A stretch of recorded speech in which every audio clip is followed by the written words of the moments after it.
We've all heard that expression, going down for the last time. And certainly we have all, at one time or another, more or less felt that kind of desperation, like, boy, this is it. I just can't go any further. I can't make it anymore. Well, our reading today in 2 Samuel 2, 1 Chronicles 11, and Psalm 142, and Matthew chapter 14. And it's in the 142nd Psalm that I want to center our thinking this morning, because here is a cry that goes forth from the psalmist. It's a cry of desperation. It's kind of one of those going down for the last time kind of cries. Here's what it says. I cry out to the Lord with my voice. With my voice to the Lord I make my supplication.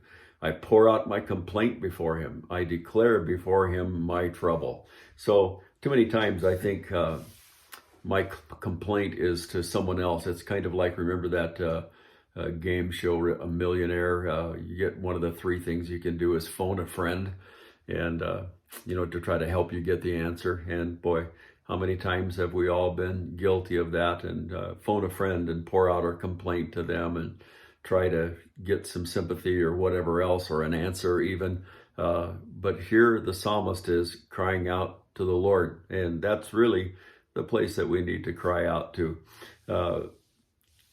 I think about Peter when he was sinking in Matthew chapter 14. He cried out to the Lord with his voice.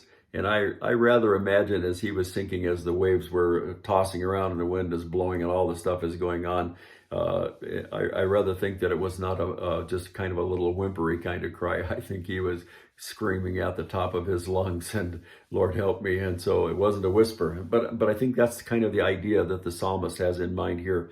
When the psalmist cried out, it wasn't a weak, whimpering cry. It was a strong, loud cry. Not that the Lord couldn't hear, but I think it was indicative of the desperation that the psalmist was feeling at that point in time.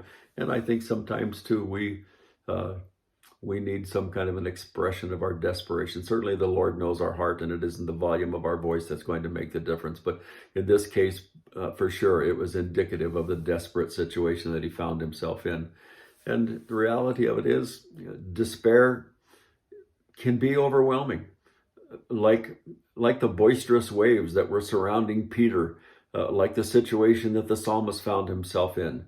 And then at that time, the right thing to do is to cry out to the Lord. He is the one who is able to help. And just as the Lord heard when Peter was crying out, he was there to immediately, when Peter cried out, to grab him when he was sinking. So the Lord will be there for us when it feels like we're going down under, or that we are going under for the last time. Man, oh man, do I ever need to practice this myself in my own life. There are so many times when we feel desperate, we feel overwhelmed, whether it is a difficult circumstance, whether it's something physical, whether it's an emotional thing, or even spiritual. What do? Well, we cry out to the Lord. Why do we do that? What right do we have?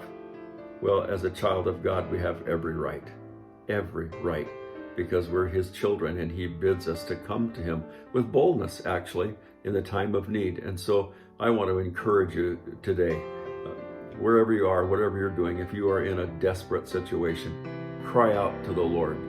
Cry out to him, and he will hear you and answer when you cry out to him. You can trust him for that. Amen. Pray the Lord to richly bless you today as you put your trust completely in the Lord. Amen. God bless.